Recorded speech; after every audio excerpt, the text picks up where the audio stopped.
दसऱ्याच्या आदल्याच दिवशी आम्ही घरी आलो होतो आणि त्या दिवशी प्लॅन होता मस्त चुलीवरचं मटण भाकरीचा. अमितला तर खूपच जास्त आवडते, त्याच्यासाठीच मम्मींनी खास चुलीवरती बनवलं होतं.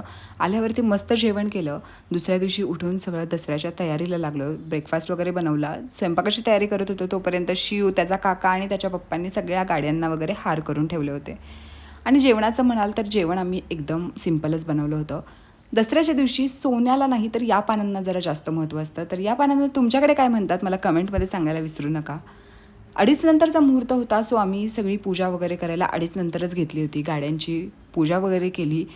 शिवची घाई होती की त्याच्या सायकलला हार पहिले घाला, त्याची पूजा करा, ते पण केलं आणि लॅपटॉप, बुक्स वगैरे सगळ्यांची पूजा केली. त्याच्यानंतर आम्ही गेलो होतो माझ्या माहेरकडच्या मंदिरात देवीची ओटी भरायला. तिकडे दर्शन घेऊन आलो आणि याच दिवशी गावातनं पुन्हा एकदा एक पालखी येते आणि ती अगदी आमच्या घराच्या समोरूनच येते.